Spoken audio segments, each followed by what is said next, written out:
مجھے بہت موقع ملا ٹینز کے ساتھ کو پڑھانے کا.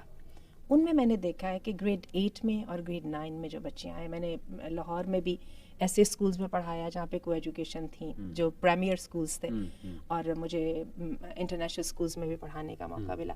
میں نے نوٹ کیا کہ گریڈ 8 میں, گریڈ 7 میں, گریڈ 9 میں بچیاں ایک دم مردوں کے جھرمٹ سے الگ رہنا پسند کرتی ہیں نیچرلی. ہاں نیچرلی. اور بلکہ میں نے تو کئی بچیوں کو اتنا زیادہ پریشر میں دیکھا کہ بریک ہوتے ہی, کیونکہ نارمل جو لرننگ پروسیس ہے اس کے اندر تو چلے سمجھ نہیں نا آتی, وہ ایک طرف لڑکیاں بیٹھی ایک طرف لڑکے بیٹھے کہ چل رہا کام. تو جیسے ہی میں نے دیکھا کہ بریک ہوتی تو وہ بیچاری کائنڈ آف, جو ان میں سے 2-4 تو ہوتی تھیں وہ اتنی زیادہ ہو جاتی تھیں کہ وہ اپنے آپ کو ٹوائلٹ سے نکلنا ہی نہیں. اور میں نے لڑکوں کو بھی دیکھا کہ لڑکوں کو بھی میں نے دیکھا ہے بلا وجہ کی جو ہے وہ بہت کانشیس ہوتے ہیں وین گرلز آر اراؤنڈ, اور they don't want to do اینی تھنگ جس سے یہ پتہ لگے کہ یہ لڑکیوں کو دیکھ رہے ہیں یا ان کی وہ اس کو ڈس رسپیکٹ سمجھتے ہیں. And I appreciate it so much. یہ نیچر ہے, یہ فطرت میں ہے, اور یہ میں نے جو ہے اپنے اس کو ہر جگہ پہ دیکھا ہے. ڈفرینٹ جو نیشنلٹیز تھی جب ان میں دیکھا تو پھر یہ اس کا مطلب یہ موجود ہے تو ہے نا. بالکل صحیح. اور میں یہی بات کرنا چاہتا تھا کہ حیا کا جو کنسیپٹ ہے ماڈesٹی کا, تھرو آؤٹ ہسٹری اٹھا کے آپ دیکھ لیں وہ تو چلا آ رہا ہے. جیسے ایک خاص قسم کا لباس, اللہ معاف کرے, آپ نے آرتھوڈاکس جیوز کا لباس دیکھا ہے جو ان کی خواتین کا یہ اس جیسا ہے, یہ اور وہ عیسائی جو ننس ہیں, کیوں یہ ساری سملیرٹی ایک جیسی کیوں ہے؟ وہ اسی طرح کا وہ لیا جا رہا ہے, یہ کیوں ایسی ہے؟ مدر میری کو آپ دیکھ لیں وہ کیسے ڈپکٹ کرتے ہیں پکچرز میں.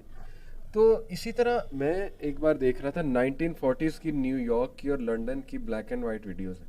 اچھا, اسٹریٹ کی, کامن اسٹریٹ کی ویڈیوز, پتہ نہیں کیسے بنائی ہوں گی, بہرحال فیس بک پہ موجود تھی. میں نے دیکھا کہ لانگ اسکرٹس تھے, اچھا جیسے ابایا ہوتا ہے, جی جی, کھلے لانگ اسکرٹس تھے اچھے خاصے, اور ہیڈ کورڈ. تو یہ کیا تھا یہ سارا؟ یہ بھی تو سوچے نا آپ کا بیک گراؤنڈ کیا تھا, آپ کی ہسٹری کیا تھی. اس کا مطلب ہے کہ آپ نے جو بات کی فطرت میں کانسیپٹ موجود تھا تھرو آؤٹ ہسٹری.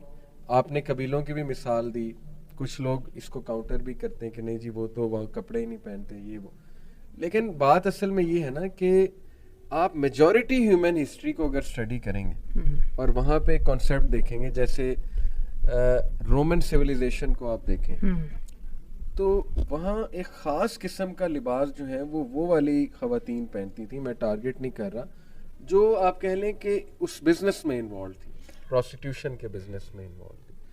تو اس کا مطلب وہ بھی اکنالج تو کر رہے ہیں نا کہ عورت میں اٹریکشن بھی ہے اور اس کے ظاہر ہے باڈی پارٹس میں بھی, اس لیے اس طرح کا لباس پہنایا جا رہا ہے. اچھا, ایک فلاسفیکل آسپیکٹ بھی ہے. وہ علامہ اقبال کا بڑا زبردست شعر ہے نا کہ طاؤس رباب قوموں کی تقدیر میں کیا ہے, شعر مجھے یاد نہیں آ رہا, پہلے اسٹرگل ہے اور بعد میں پھر طاؤس و رباب ہے. آپ رومن سویلائزیشن کا آپ نے نام لیا نا, میں ابھی آپ کے سامنے ایرانین سویلائزیشن کی بات کرنے لگی ہوں, کیونکہ ہم نے ریسنٹ ٹائمز میں دیکھا ہے کہ ایرانی جو سوسائٹی ہے وہ ایک دم کیسے وہ اس ماڈرنزم سے وہ کیسے پلٹ کے دوبارہ کنزرویٹزم کے اندر واپس آئی ہے. ہم ابھی اس کی بات کرتے ہیں, اس سے پہلے ذرا رومنس کی بات کر لیں. جب تک تو رومن سویلائزیشن کو پوری دنیا میں جگہ نہیں ملی, جب تک وہاں پر وہی نارمس تھے جو انسان کے فطری چل رہے تھے, اور اسی طرح سے خواتین اور مردوں کا انٹریکشن بھی ویسا ہی تھا.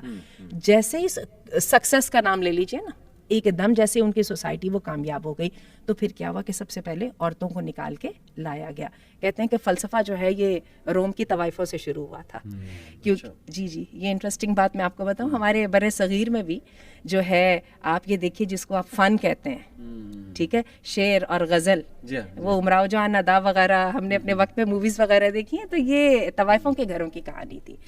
اس لیے کہ راجے مہاراجے اور نائٹس اور نواب جو ہے وہ جہاں پر اپنی نفسانی خواہشات کی تسکین کے لیے جایا کرتے تھے, تو وہاں پہ کچھ ذہنی تسکین بھی چاہیے ہوتی تھی نا, تو وہ بھی کر دیتی تھی, کیونکہ وہ ہمیشہ ایک سٹیپ آگے ہوتا ہے, سویلائزیشن کا اگلا سٹیپ ہوتا ہے. تو بات یہ ہے کہ یہ چیزیں جب آئیں, اچھا یورپ میں بھی یہ چیزیں جب ہی آئیں, جب یورپ کی تہذیب اس وقت جو ہے نا سپر پاور کی تہذیب ہے, ٹھیک ہے.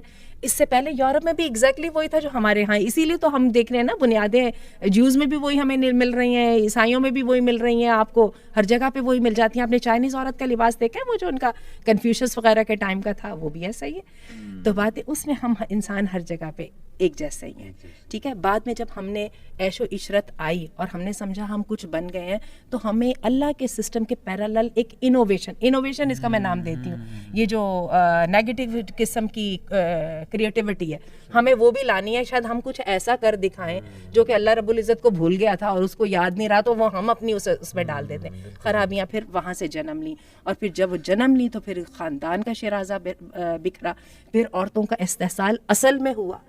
پھر وہاں پر آج ہم تو رومن کی بات کرتے ہیں, آج آپ دیکھیے اس دور کے اندر وہ کہتے ہیں کہ یہ جو سیکس ورکرز ہیں ان کو بھی اپریشیٹ کریں, ٹھیک ہے. تو یعنی آپ نے عورت کا جو استحصال ہے اس کو آپ کہہ رہے ہیں کہ اس کو ویلیڈیٹی دے دو. اتنی بڑی بات آپ نے کر دی, آپ کو وہی کہتے ہیں دل نہیں کانپا یہ بات کرتے ہوئے.